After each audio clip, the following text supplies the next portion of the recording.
ఇద్దరు వస్తుంటే ఇంతే లిమిటెడ్ సభ్యులతోటి మేము బతుకమ్మ ఆడుకున్నాం తప్ప మేము చింతమడక నడి బజార్లకు వచ్చి ఈ రకంగా బతుకమ్మ ఏ రోజు ఆడలేదు.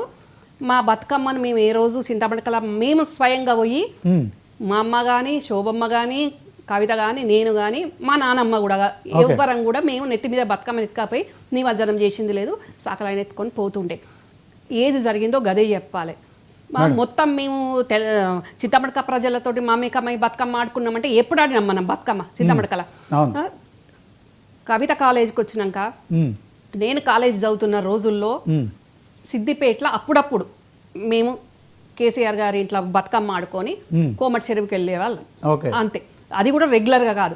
అసలు మా కుటుంబంలో దసరాకే ప్రత్యేకమైన పండగలాగా జరుపుకునే వాళ్ళం కానీ ఏదో శాస్త్రానికి బతుకమ్మ అంటే బతుకమ్మ అన్నట్టు ఆడేవాళ్ళం కానీ ఇప్పుడు ఉద్యమ సమయం నుంచే బతుకమ్మను ఎలివేట్ చేసి చూపిస్తున్నారు. కానీ అంతకుముందు మామూలుగా అందరూ ఇళ్ళలో ఎట్లా ఆడుకుంటారో బతుకమ్మ అంటే కేసీఆర్ గారు అప్పుడు చంద్రశేఖరరావు గారు సిద్దిపేట ఎమ్మెల్యే కదా, మరి ఆ టైంలో బతుకమ్మని ఈ రకంగా ఎప్పుడు మేము సిద్దిపేటలో కూడా మేము ఆడలేదు. ఓన్లీ మా ఇంట్లో 4 గోడలలో మా గేట్లలోనే ఆడుకున్నాం.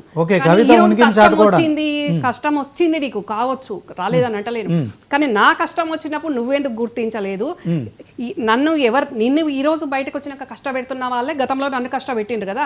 మరి ఏ చింతమడక ఆడబిడ్డ లేదు అప్పుడు. ఏ శకుని సంతోష్ ఉన్నాడో శకుని సంతోష్ వాళ్ళ అమ్మ శశికళ, సంతోష్ వాళ్ళ చెల్లె సౌమ్య వాళ్ళతోటే బతుకమ్మ ఆడింది అధికారికంగా ప్రగతి భవన్ లా. కానీ ఏ చింతమడక అసలు ఆడబిడ్డ లేను, చింతమడక మా పుట్టూరు ఆడబిడ్డ లేరు.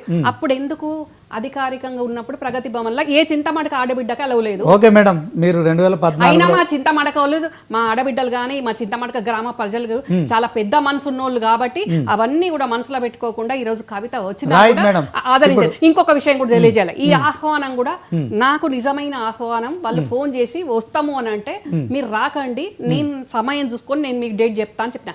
కానీ కవిత ఉల్టా బస్సు పంపించి ఊరికి ఉల్టా బస్సు పంపించి తెప్పించుకొని ఆహ్వానం వచ్చినట్టు. హరీష్ రావు అడ్డుకున్నాడా ఆమె చింతమడక వెళ్లకుండా? ఆమె ఆరోపణ చేస్తున్నా, నాకు ఐడియా లేదండి హరీష్ రావు అడ్డుకున్నాడా. ఫైనల్ గా మేడం మీరు 2014 బీఆర్ఎస్ పార్టీని విభేదించి కాంగ్రెస్ లోకి వచ్చారు. ఇప్పుడు మీకు కూడా కాంగ్రెస్ లో అనుకున్న స్థాయిలో ప్రాతినిధ్యం లేదు.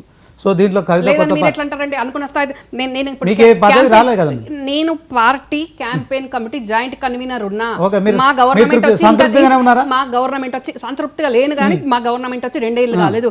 డెఫినెట్ గా వస్తుంది పదవి, రాకపోయే సమస్య లేదు.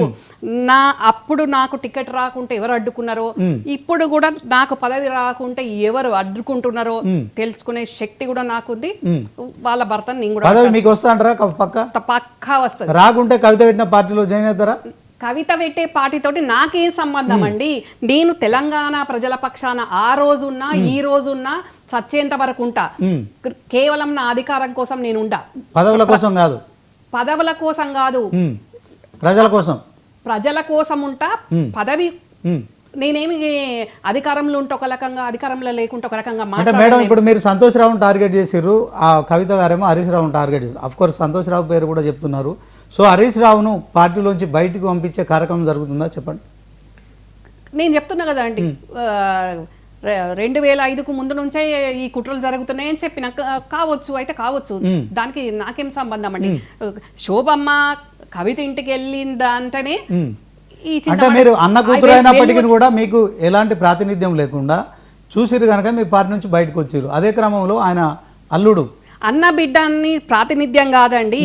ఏ రాజకీయ జన్మనిచ్చిన రంగారావును ఇప్పుడు బతుకమ్మ ఎట్లా అధికారికంగా ఆడినప్పుడు చింతమడక ఆడబిడ్డలు లేరు. కేసీఆర్ 10 ఏళ్ళు సీఎంగా ఉన్న రోజు మా నాన్న చనిపోయి 33 సంవత్సరాలు అవుతుంటే కనీసం సీఎం అయినాక కూడా ఆ అధికారిక భవనంలో ఒక్క రోజు కూడా అన్న ఫోటో పెట్టి అన్నకు ఒక దండేసిండ్రా, దండం పెట్టనురా, శోభమ్మ దండేయనిచ్చిందా, దండం పెట్టనిచ్చిందా